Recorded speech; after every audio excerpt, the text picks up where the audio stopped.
अस्सलाम वालेकुम नाज़रीन, सियासत टीवी के प्राइम टाइम में आप सबका तहे दिल से इस्तकबाल है। मैं हूं फरजान अहमद। सबसे पहले पेश है प्राइम टाइम की हेडलाइंस।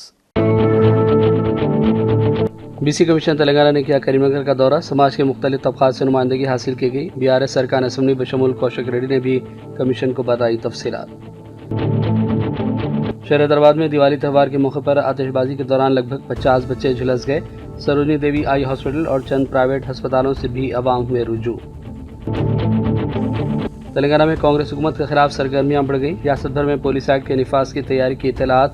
हुकूमत या पुलिस हुकाम की जानिब से कोई तस्दीक नहीं की गई। जब तक 20% मुस्लिम आबादी को एतमाद में नहीं लिया जाता, कानून में तब्दीली नहीं की जा सकती। मोदी के यूनिफॉर्म सिविल कोड वाले बयान पर प्रशांत किशोर का रद्द-ए-अमल। कमर्शियल LPG सिलेंडर 62 रुपये महंगा कर दिया गया। घरेलू गैस में कोई इजाफा नहीं। और इसराइली फौज की जानिब से लेबनान और गजा में 24 घंटों के दौरान बदतरीन हमले, दर्जनों अफराद शहीद, सूरत हाल इंतहाई खौफनाक। हेडलाइंस आपने देखी और पेश है खबरों की तफसीलात। शुरुआत करेंगे तेलंगाना और हैदराबाद की खबरों से।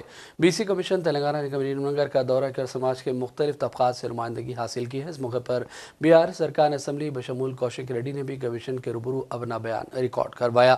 जबकि BC कमीशन के चेयरमैन जी निरंजन ने कहा कि BCE में सैयद पठान मुगल और दीगर को जम करने के लिए रियासती हुकूमत को तवज्जो दिलाई जाएगी। याद रहे कि कमीशन मुख्तलिफ अजला का दौरा कर रहा है ताकि रियासत की सही सूरत हाल का अंदाज़ा लगाया जा सके। कास्ट सर्वे भी नवंबर 6 से तेलंगाना में शुरू करने का मंसूबा तैयार कर लिया गया है। ఈ రోజు ఉమ్మడి కరీంనగర్ జిల్లా కరీంనగర్, సిరిసిల్ల, పెద్దపల్లి ఇంకా జగిత్యాల 4 జిల్లాల నుంచి వెనుకబడిన తరగతులు కులాల నుంచి వాళ్ళ అభిప్రాయం సేకరణ కొరకు ఈ రోజు BC కమిషన్ ఆధ్వర్యంలో ఈ సమావేశం ఏర్పాటు చేయడం జరుగుతుంది। దానికి ప్రత్యేకంగా మన రాష్ట్ర యంత్రంగా ఇచ్చేసిన సలహాల సూచనల మేరకు పాటిస్తూ ఏ విధంగా మనము రిప్రజెంటేషన్ తీసుకోవాల్సిందే, ఏ విధంగా మనము హెల్ప్ డెస్క్ ఏర్పాటు చేయాల్సిందే, నోటరీ ఏర్పాటు చేసుకోవాల్సిందే, అన్ని ఏర్పాట్లు కూడా ఇక్కడ పూర్తి స్థాయిలో మనము చేయడం జరిగింది। కుల సంఘాలందరికీ కూడా విజ్ఞప్తి, తమ తమ విజ్ఞప్తులు కానీ సలహాలు సూచనలు కూడా ఈ డే అంతా మీ దగ్గర చైర్మన్ గారు, గౌరవ సభ్యులు అందరూ ఉంటారు కాబట్టి మీ అభిప్రాయ సేకరణకి ఇంత దూరం నుంచి వచ్చి వాళ్ళ విలువ మేము భావిస్తూ ఉన్నాం। మీరు ఒక్కొక్కరుగా ఇక్కడ అఫిడవిట్ రూపంలో మీ రిప్రజెంటేషన్ ఎవరైతే రిజిస్టర్ చేసుకున్నారో అది ఒక్కొక్కరిగా సీరియల్ నంబర్ వైజ్గా అధికారులు అనేది పిలవటం జరుగుతుంది। వారు మాత్రమే ఇక్కడికి వేదికపైకి వచ్చి మీ రిప్రజెంటేషన్స్ను ఇచ్చి ఒక్కొక్కరు ఒక 2-3 నిమిషాల్లోనే ఒక గ్రూప్గా వస్తే ఆ గ్రూప్ నుండి ఒకరు మాత్రమే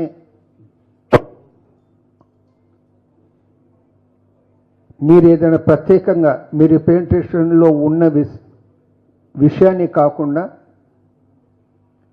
వేరే విషయాన్ని గిట్ట చెప్పదలుచుకుంటే మీరు చెప్పాల్సిందిగా మీకు మనవి చేస్తూ ఉన్నాను। ఇప్పుడు కలెక్టర్ గారు 1 నిమిషం వారు మాట్లాడిన తర్వాత మన కార్యక్రమం మొదలవుతుంది।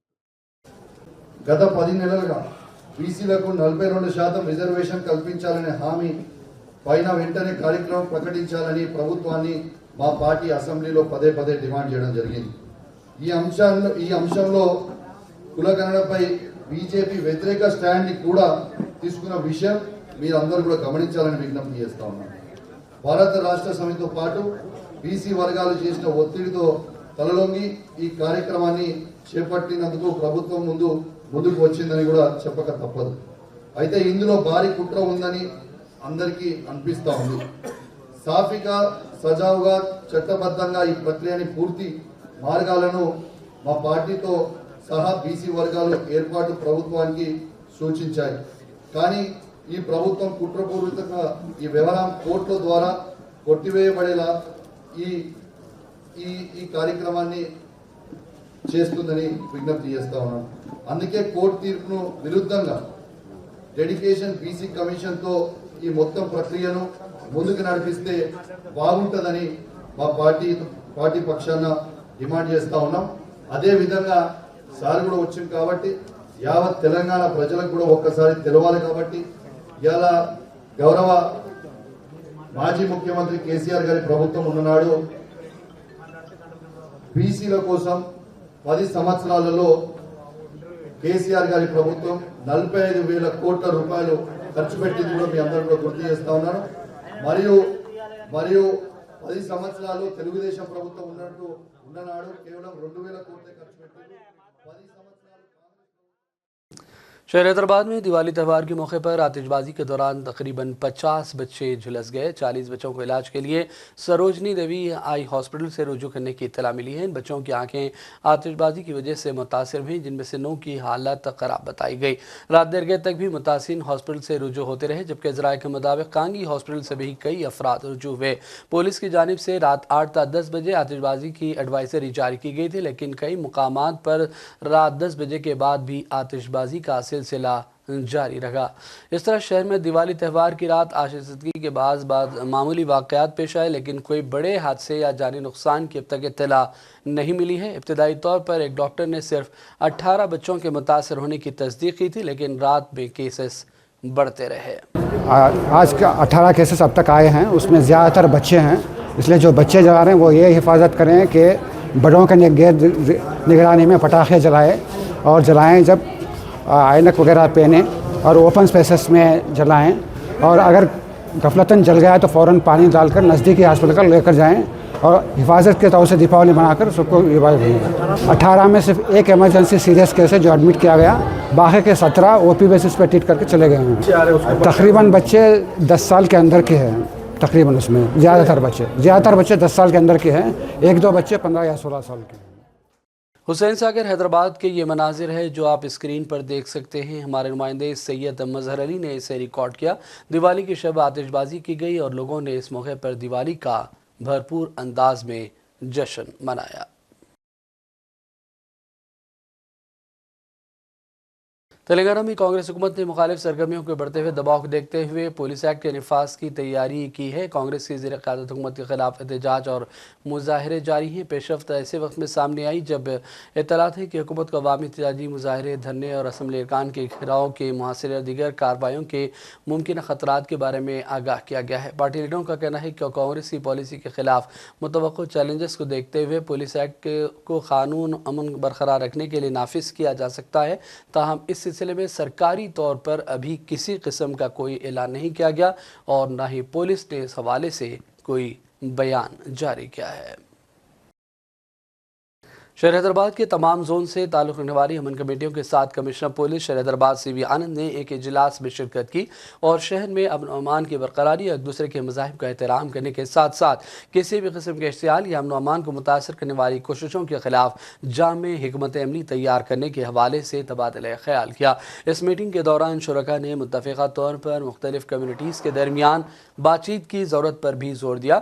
कमिश्नर हैदराबाद सीवी आनंद ने कमेटी के अरकान को अपने अपने इलाकों में अमन के सफ़ीर के तौर पर खिदमात अंजाम देने की तरगीब दी। उन्होंने वन कमेटियों के अरकान से गैर मुतवक्को हालात से निपटने के लिए और शहर की फ़िज़ा को पुरअमन और बरकरार रखने के लिए हैदराबाद की साख को बचाने के लिए अपनी अनथक मेहनत जारी रखने के सिलसिले में ताउन भी तलब किया।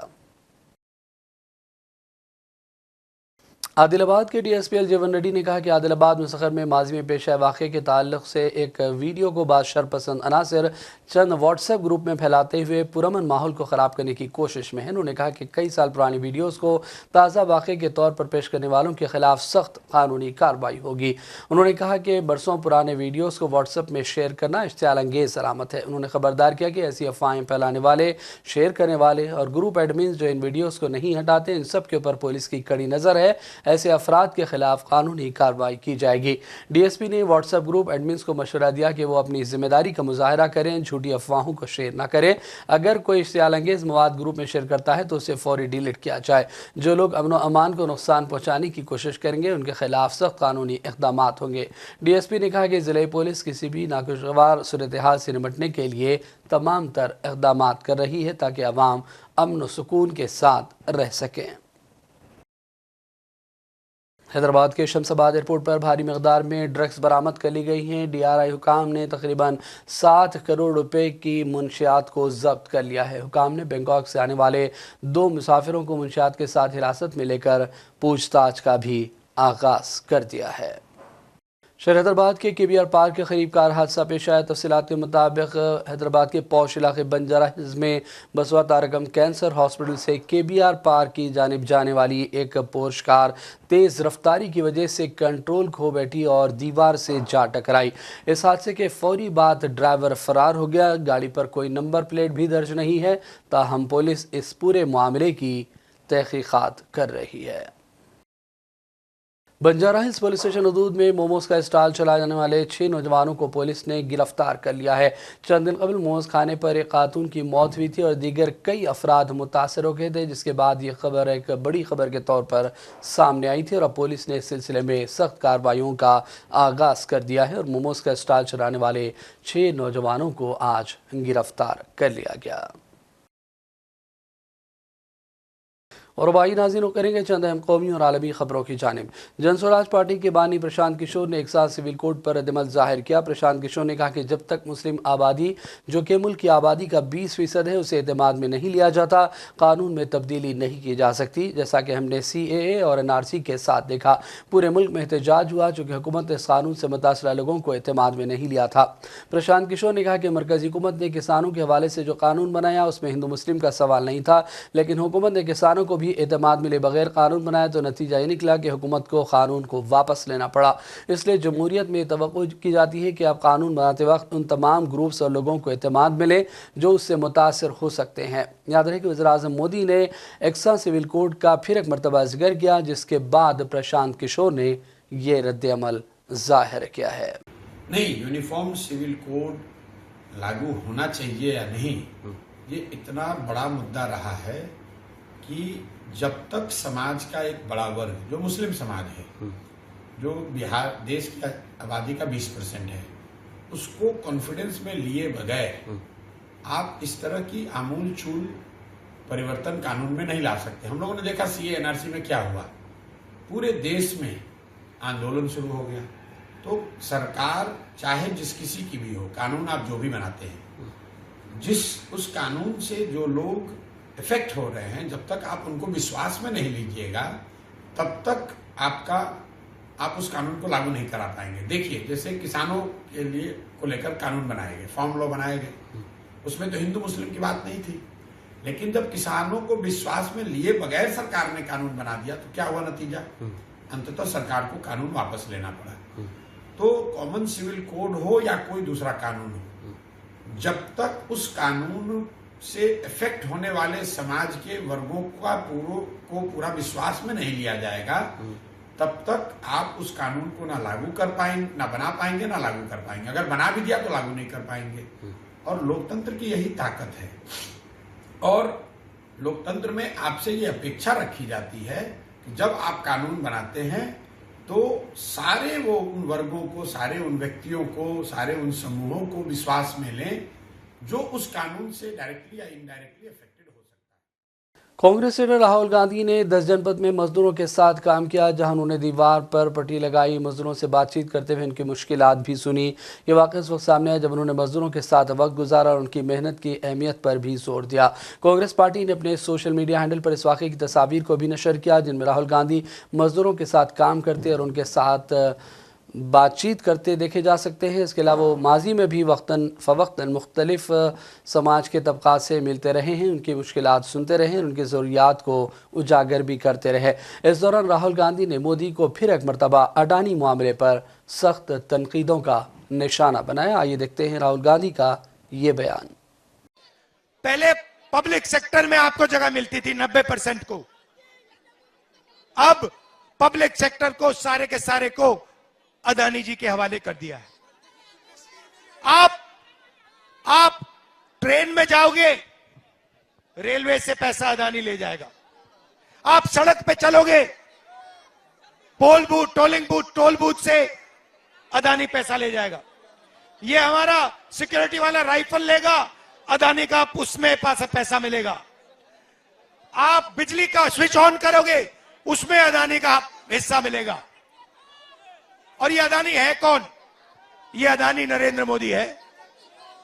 ये एक ही चीज है, ये अदानी नरेंद्र मोदी है, नरेंद्र मोदी अदानी है। मोदानी कह लो इसको, मोदानी। और देश में 24 घंटा जहां देखो अन्याय हो रहा है। किसके खिलाफ? आपके खिलाफ। 90% लोकतंत्र के सिस्टम को उठा के ले गए। आप किसी को वोट देते हो, वोट किसी और को चला जाता है। आप किसी को चुनते हो, आप एमएलए चुनते हो, वो एमएलए किसी और का बन जाता है। दिवाली के बाद महंगाई से आम लोगों को झटका लगा है। दिवाली कदम होते ही महंगाई की आग भड़क उठी। दिवाली के अगले दिन यानी आज 1 नवंबर को एलपीजी गैस सिलेंडर की कीमतें बढ़ा दी गई। इससे न सिर्फ बजट बिगड़ेगा बल्कि लोगों की जेबों पर असर पड़ेगा। एलपीजी सिलेंडर की कीमत में बड़ा इजाफा किया गया। 19 किलो का कमर्शियल एलपीजी सिलेंडर 62 रुपये महंगा कर दिया गया। ताहम राहत की बात यह है कि तेल कंपनियों ने 14 किलो 200 ग्राम वाले घरेलू सिलेंडर की कीमतों में अभी कोई इजाफा नहीं किया है। कमर्शियल गैस सिलेंडर की बढ़ती हुई कीमतें आज 1 नवंबर से लागू हो गई हैं। बढ़ती हुई कीमतों के साथ हैदराबाद में अब कमर्शियल सिलेंडर की कीमत 2028 रुपये तक जा पहुंची, जबकि दिल्ली में यह 1802 रुपये दर्ज की गई है। अब बढ़ते हैं आलमी खबरों की जानिब। इसराइली फ़ौज ने गाज़ा में 24 घंटों के दौरान 95 फ़लस्तीनियों को शहीद किया है। इत्तलात के मुताबिक इसराइली फ़ौज ने शुमाली गाज़ा में हमलों का सिलसिला जारी रखा। 24 घंटों में 95 फ़लस्तीनी लुक़्मे अजल बन गए। दूसरी जानिब लेबनान के दारकूमत बेरूत में आवाम को 2 इलाके फौरी खाली करने का हुक्म देते हुए हमलों का आगाज़ किया गया और ये अब तक की सबसे बड़ी कार्रवाई और हमला समझा जा रहा है। दर्जनों अफराद की शहादत की इत्तलात मौसूल हुई हैं। इसके अलावा शाम में भी लेबनानी सरहद के करीब इसराइल ने हमला किया, जिसमें 10 शहरियों की शहादत की इत्तला मौसूल हुई है। ईरान के सुप्रीम लीडर आयतुल्लाह अली खामेनाई ने एक मरतबा फिर हुक्काम को इसराइल पर हमले की तैयारी का हुक्म दे दिया। अमरीकी अखबार ने दावा किया है कि इसराइली इंटेलिजेंस हुक्काम ने ईरान की जानिब से इसराइल पर एक और हमले की तैयारियों का पता लगाया है। अमरीकी अखबार के दावे के मुताबिक आयतुल्लाह खामेनाई के मुशीर ने कहा कि इसराइल को ईरान पर हमलों का ऐसा सख्त जवाब दिया जाएगा कि उसे पछताना पड़ेगा। और अब आखिर में हेडलाइंस पर डालेंगे एक और नजर। बीसी कमीशन तेलंगाना ने किया करीमनगर का दौरा। समाज के मुख्तलिफ तबकात से नुमाइंदगी हासिल की गई। बीआरएस सरकार असम्बली बशमूल कौशिक रेड्डी ने भी कमीशन को बताई तफसीलात। शहर हैदराबाद में दिवाली त्यौहार के मौके पर आतिशबाजी के दौरान लगभग 50 बच्चे झुलस गए। सरोजनी देवी आई हॉस्पिटल और चंद प्राइवेट अस्पतालों से भी अवाम हुए रुजू। तेलंगाना में कांग्रेस हुकूमत के खिलाफ सरगर्मियां बढ़ गई। रियासत भर में पुलिस एक्ट के निफाज की तैयारी की इत्तलात। हुकूमत या पुलिस हुकाम की जानिब से कोई तस्दीक नहीं की गई। जब तक 20% मुस्लिम आबादी को एतमाद में नहीं लिया जाता, कानून में तब्दीली नहीं की जा सकती। मोदी के यूनिफॉर्म सिविल कोड वाले बयान पर प्रशांत किशोर का रद्द-ए-अमल। कमर्शियल एलपीजी सिलेंडर 62 रुपये महंगा कर दिया गया। घरेलू गैस में कोई इजाफा नहीं। और इसराइली फ़ौज की जानिब से लेबनान और गजा में 24 घंटों के दौरान बदतरीन हमले, दर्जनों अफराद शहीद, सूरत हाल इंतहाई खौफनाक। प्राइम टाइम का सिलसिला फ़िलहाल यहीं ख़त्म करते हैं। मोहम्मद फरजान अहमद को पूरी टीम के साथ इजाज़त दें। देखते रहिए सियासत टीवी। अल्लाह हाफिज़।